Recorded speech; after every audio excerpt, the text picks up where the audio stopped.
In our times, being interested in your health and wellness seems like a trait everybody should have, but if you go back in time to the 70s, you'd be surprised at how carelessly most people lived. People didn't seem to care enough about their health or safety and just lived as widely as they could. This lifestyle allowed them to overlook certain objects and how dangerous they really were. What do I mean? Welcome to America's Trip Down Memory Lane channel. In this video, we'll be talking about popular items from the 1970s that could have killed you. Lawn darts. Playtime in the 1970s was definitely very unusual. Of all the children-friendly toys available at the time, kids were particularly fond of objects called lawn darts or jarts. They were basically short-waved arrows that kids hurled through the air like missiles.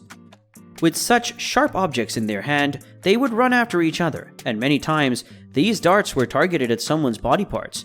These lawn darts stuck whenever they landed, and ducking was an intricate part of the game. So when anyone was lucky enough to be pierced with a dart rather than see how messed up the game was, they blamed themselves for not being careful enough to evade danger. Also, scars from the lawn darts were something to be proud of, like a badge of honor. The dart manufacturers knew that their product was being misused, but they didn't care enough to stop producing them. After all, the darts always came with disclaimers stating how dangerous these objects were and that kids shouldn't use them. No one obeyed these rules, and they didn't really care either. Over the decade, the number of emergencies and child deaths from accidents involving lawn darts was almost 7,000, and it wasn't until December 1988 that the darts were finally banned. While parents were angry that it took so long for them to be outlawed, most kids were more disappointed by the fact that playtime had become a bit more boring. No seatbelts. These days, when you enter a car, the next sound you hear after the sound of the door shutting is the click sound that is produced after you fasten your seatbelt. In the cars of the 1970s, that was never heard. If any such sounds were heard, it was definitely the sound of a parent lighting a cigarette. It's not that cars didn't come with seatbelts, they were just never used. Unlike now, when we have stricter car safety laws, using seatbelts then was not mandatory. It was merely a suggestion, and many people decided they were better off without being fastened to their seats. The automobile companies didn't even make the seatbelts as conspicuous as they are in modern cars. If you wanted to use a seatbelt in the 1970s, you'd have to stick your hands deep inside the folds of the seat to bring out the seatbelts. There was a special kind of car released back then called the Space Wagon. It was amazing, and a classic example of a family-friendly vehicle. There was something about the car that everyone loved, and for the kids, this was the spacious compartment called the way back. It was really fun to be in, but it was very unsafe. So much so that today people refer to it as the death chamber. Unlike other parts of the car, which had seatbelts buried somewhere, the waybacks didn't come with any form of safety whatsoever, and on a typical ride, this compartment could accommodate up to 4 children. If the driver had to slam the brakes suddenly or take a very wide turn, the kids in the wayback would crash into each other. Anyways, because of how unsafe they were, the space wagons were replaced with minivans, which were relatively safer. Playgrounds of hot metals. As I mentioned earlier, the kids born in the 1970s didn't have fun if their lives were not on the line. After school hours or during the weekends, parents always took their kids to community playgrounds for them to have fun. But these playgrounds were not the safest place for kids to play. Most of the equipment was made using metals, which was a problem especially on sunny days. Many kids got scalded from sliding down a hot metal slide. Other equipment made out of wood broke into splinters, which could cause varying levels of injuries for the kids. The seats of the merry-go-round were not properly anchored, some were unsteady, and some did not properly hold the kids in place. Regardless of these excesses, kids still played really hard on the playgrounds, not caring about how unsafe the environment was. Some kids were hurled out of the fast-rotating merry-go-round and landed on the floor filled with gravel, which led to injuries like scraped knees. Unlike modern playgrounds, the grounds weren't covered with rubber and sand, so if a parent wasn't cautious of their child's activities on the playground, the said child could go back home with conditions as severe as tetanus infections.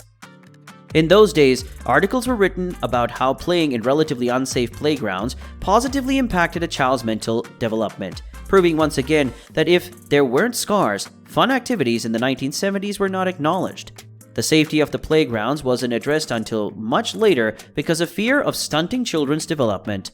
At least, parents could console themselves with the thought that the blood and injuries weren't all for nothing. Collectible glasses from McDonald's. In the 1970s, McDonald's started packing food in these special collectible containers. They grew really popular among the kids because they were painted with characters from all the best shows from that time. However, it wasn't until 60 million of these containers were sold that McDonald's realized they had been selling out dangerous items all the while. In about 1977, it was announced that the paintings on these glasses contained 18 times more lead, which is a poisonous element, than the legal limit at the time. Somehow, many families missed the memo, and several households used these cups for many more years. Thankfully, there wasn't a spike in the frequency of people with lead poisoning, but it is still crazy to think about how many people were exposed to that much lead. There was a lawsuit against McDonald's glassware production, but they denied every account of putting the public's health in jeopardy, and their claim was backed up by the fact that there was no record of adverse side effects on people using the glass. Unavoidably, the production of these fancy cups was banned, and parents were urged to keep them out of the children's reach. However, some people who grew up in the 70s remember drinking out of these so-called poison cups for most of their childhood, and some even mentioned disposing of them only a few years ago. A full-scale health emergency could have ensued, therefore it is a miracle that the masses weren't affected by these cups laced with insane amounts of lead. Secondhand smoke. In these times, we're very familiar with the side effects of smoking. We all know that cigarettes contain harmful substances which increase one's chances of having deadly diseases like cancer and breathing-related problems. However, this doesn't mean smokers have been completely eradicated from our society. Rather, public smoking is very minimal in the 1970s. However, people were allowed to smoke almost everywhere, even in airplanes, and as a result, both smokers and non-smokers were at almost equal risks of suffering from the side effects of smoking. This is because secondhand smoke is even more harmful than the smoke inhaled by people who are actually smoking. Because of how many people smoked publicly, the atmosphere in the 70s was literally filled with secondhand smoke, and everybody was engulfed in this unhealthy cloud. Although this wasn't the most conducive condition ever, most people from this period turned out just fine. Or did they? No helmets. These days, it is practically taboo to ride on a bicycle or a skateboard without any form of head protection, but that wasn't the case in the 70s. Just like the use of seatbelts and car seats wasn't enforced in those times, nobody saw the need to wear a helmet. In those times, people just rode on their bikes with no helmets, knee pads, or anything of that sort. People who wore them were seen as paranoid, freaks, or with health conditions. Both kids and older people raced each other, and it's so crazy how normal it was to fall as far as you didn't hurt yourself. Falling was considered an art form too, and part of the racing game was figuring out how to fall without breaking a bone or having such extreme injuries. The people of this decade's obsession with boasting about scars should definitely be studied.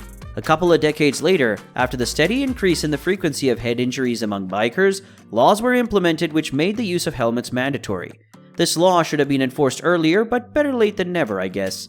Thank you for watching, hit us up in the comments section, and give us a thumbs up if you liked the video. Also, don't forget to subscribe to the channel for more videos.